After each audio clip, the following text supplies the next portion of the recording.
الحمد لله رب العالمين والصلاة والسلام على سيدنا المرسلين نبينا محمد وعلى آله وصحبه أجمعين. We ask Allah subhanahu wa ta'ala that He has mercy on our parents and He forgives them of their sins, and that He makes us of the best of offspring to the best of parents. Chapter of keeping ties of kinship and being dutiful to your parents from Riyadh, as-Saaleheen by Imam Nawawi. He narrates to us the hadith of Anas bin Malik that the Messenger of Allah sallallahu alaihi wasallam said, "Man ahabba an yabsuta lahu fi rizqihi wa yansa' lahu fi atharihi falyasil rahimah." Bukhari and Muslim. Messenger of Allah sallallahu alaihi wasallam said, whoever would like for his rizq to be extended and for his lifespan to be expanded, then he should keep the ties of kinship.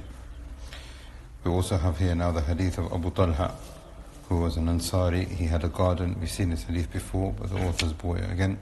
He had a garden opposite the masjid, Masjid al-Nabawi. And in that garden he had a lot of trees, which was from the best of his wealth. He heard the ayah revealed in Surah Al-Imran, ayah number 92, لَن تَنَالُوا الْبِرَّ حَتَّى تُنْفِقُوا مِمَّا تُحِبُّونَ. You will not attain piety until you spend from that which you love. So he said to himself, I love this garden and I want to give it away. So he went to the Messenger of Allah ﷺ and he said, O Messenger of Allah, this ayah, لَن تَنَالُوا الْبِرَّ حَتَّى تُنْفِقُوا مِمَّا تُحِبُّونَ وَمَا تُنْفِقُوا مِنْ شَيْءٍ فَإِنَّ اللَّهَ بِهِ عَلِيمٌ. And whatever you spend, and Allah subhanahu wa ta'ala is aware of it. I want to give this garden away in sadaqah for Allah, hoping with what is in store with Allah, meaning the reward in the akhirah. So place it wherever you feel is best, O Messenger of Allah. So he left it to the Messenger of Allah ﷺ to distribute it in the best possible manner. So then he said ﷺ in response, he said, Bakh, bakh. Now, this is a phrase of astonishment from the Messenger of Allah ﷺ. Then he said, ذَلِكَ مَالٌ رَابِحٌ ذَلِكَ مَالٌ رَابِحٌ. He said it twice. This is a wealth which is extremely profitable for you, meaning profitable in the akhirah. So then he said, sallallahu alayhi wasallam, I have heard what you said, and I think the best thing for you. Now he is asking the Messenger of Allah, what should I do with my wealth? So he said, وَقَدْ سَمِعْتُ مَا قُلْتُ. I know what you want from me, so I think my advice to you is that you should give it to your relatives. And this is what Abu Talha then did. He distributed it amongst his closest cousins and uncles. In these ahadith we learn the importance of keeping ties with kinship, as Shaykh Muhammad is saying here. But a question which is often asked is, what does it mean, ties of kinship? And this is an area where the scholars have differed.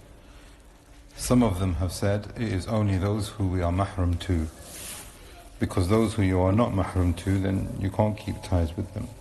So those who are that close that you can freely mix and talk with, those are the kinship that you should keep ties with.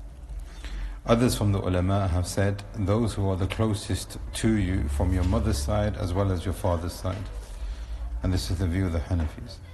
The Malikis have said those who are from your paternal side, closest relatives from the paternal side.